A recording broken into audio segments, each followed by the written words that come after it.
Hi, welcome to my channel. It's Catherine from Jayne Catherine on Books, and it's been a couple of weeks since we've last had a chance to have a natter.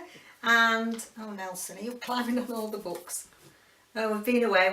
David been in hospital, and we've been on holiday, so I've got loads of catching up to do. Let me move that out of his way. Goodness me, the film with dogs, as I always say. So, wrap up for March Mystery Madness. I completed all the challenges in March for this this challenge, and I'm really excited about that. So I'm going to just go through what I've... Hello, my darling.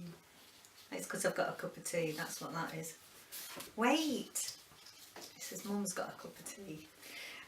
So let's go through what I've done. So I'm just going to have a look at my book here. So the first one was read a mystery of paranormal, and I read Green River Blend, and that was by Armand Rosamilia. I've read this on my Kindle.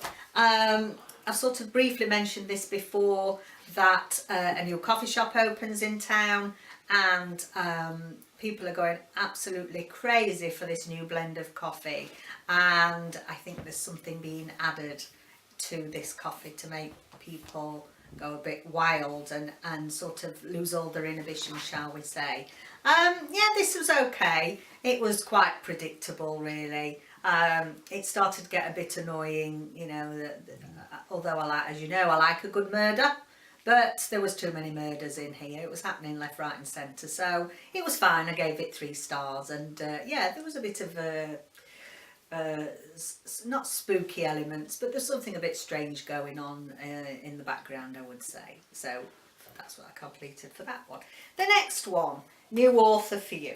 So for this I read A Rising Man, and this is Abir Mukherjee. Now this is a debut novel by Abir, and this was sent to me part of do a book swap with Melanie from Mel's Bookish Adventures, and this is the first in what's going to be a series of Captain Sam Wyndham, and it's got a lot of promise, I feel. It didn't wow me. I gave it 3.5 stars. David read it as well. I've got a hair on with it. To see, and I think he enjoyed it slightly more than me. And he got more from it, and he gave it 3.5 to 4 stars. I think this has got is going to be a good series. What I think there is promise with this writing. It's set in India. Sam Wyndham used to work for Scotland Yard and goes over to India in the time of the Raj, in the time of you know, the Commonwealth, and when you know, the British were out there, and they didn't particularly treat the Indian people very well. And yeah, I have to say that I don't think the characterisations were well enough developed for me. I didn't really get a good enough sense of Captain Wyndham. Hopefully there's enough there for me to want to read his next one, but hopefully all these teething problems that sometimes you get with a debut will be ironed out. Next, we've got a diverse character. So yeah, I ummed and ahed about this, and somebody suggested, I think it was Elizabeth actually from Lizzie Fay Reads, said, well, we could use Ladies Great Detective Agency. Like #1 Ladies Detective Agency. I couldn't think what it was then, because obviously all the characters South African, black. But in the end, I was sent a new debut from the publishers. I can't quite remember now who the publishers were, so I'll link it down below. And it's called How to Be Human by Paula Cocozza. So my character is actually a fox. Oh yes, a fox. And there is some narrative within this from the fox itself, so that's why I think I can count it for this challenge. Yes, very unusual book. It took me a while to think about how I was going to rate it. I gave it 4 stars in the end. I think there was just something missing there for me to take away from being 5 stars. There's an element of magical realism. and we've got this girl whose relationship has broken down, and I think she's got some sort of mental health problems. I think she's got some depression. I think really it's sent her to made her unwell, this relationship breaking down. She's convinced that she's having a relationship with this fox that lives in the back garden, and there's an element of, you know, when you're really down and you're really having a tough time, everybody out there is having a marvellous life, everything's going smooth for them, but in reality it's not really. They've got some neighbours and she thinks they've got a wonderful life, and in reality they haven't. And one day she finds a baby on her doorstep, and we're not sure whether the fox has brought it, whether she's stolen it, or my own thought is whether the mother's got postnatal depression and has tried to give it away. So it's exciting, it's well written. I think there's a lot more to come from Paula Cocozza. Yeah, so give it a try. So that's my diverse character, Mr. Fox there. So next we've got a kid or youth detective. So for this, The Orangeboy by Patrice Lawrence. I've already done a big review on this. Lovely book, very thought-provoking, really scary what's happening in the UK, in the inner cities, about gangs and how innocent teenagers, young adults get drawn into it all. So I'll link that down below. But yeah, got hair on me. So that meets that challenge. Next, first or a sequel of a series. So for this I read Extraordinary People, Peter May. Now Peter May is an author that I do enjoy. Crime mysteries, crime mystery fiction. I have read some of his standalone. This is the first in a series of the Enzo McLeod investigation. Enzo McLeod used to be like a scientific pathologist. Can't think what it's called when they do work for the police. Forensic scientist, that's the word. I couldn't think of it then. But he gave all that up to move to France for the love of a French girl, and this is the first in his series of mysteries. Yes, I enjoyed this. I gave it 4 stars. Good characterizations. Yeah, you can get a sense of who Enzo is. He's not entirely perfect. He's not done everything perfect in his life, but very intriguing. It reminded me a little bit of Dan Brown's Da Vinci Code. The way they fathom out through the clues and the various things that are given to them to be able to solve the mystery and the murder. So yeah, I'm going to carry on with this series and yeah, fulfill that. Then next it said we can have a true crime or a thriller of our choice. Now originally I said I was going to read Portrait of a Killer, Patricia Cornwall, true crime story about Jack the Ripper. Now I was nearly at the end of the month, and obviously with it being we have had a not the best of months, it's been quite difficult to fit my reading in. I got right to the end and this was my last one in the challenges, and I thought, oh, I can't face all that. I don't want any more doom and gloom. So I did in fact swap it, and the mystery of my choice was The Glass Cell by Patricia Highsmith, and I really enjoyed this. Patricia Highsmith, I've not read any of her full novels before. If you recall that I did Tales of Misogyny for one of my Friday short story reads, and I read something out of that, but never actually read a full novel.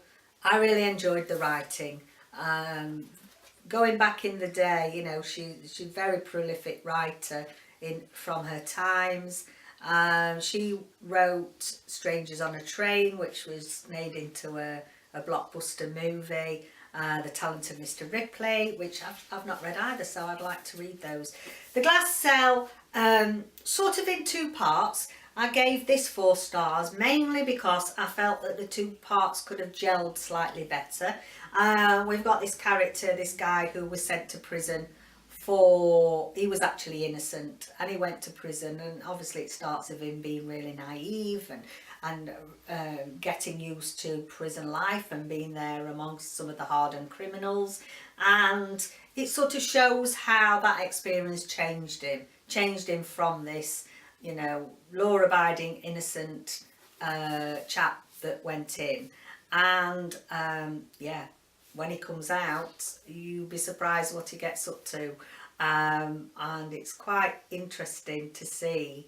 There may even be a murder or two in there, you don't know. So I think it's well worth a read, and I want to read a lot more of hers. Nicely, beautifully written, easy to read, very enjoyable, yeah. So that's the one a lot easier to read than that great big Jack the Ripper thing. Right, and then lastly, two more, Cozy Crime. So for Cozy Crime, A Death of Yesterday. This is another one in the Hamish Macbeth series by MC Beaton. Yeah, I love these. They're a 3.5 read for me. Very well written.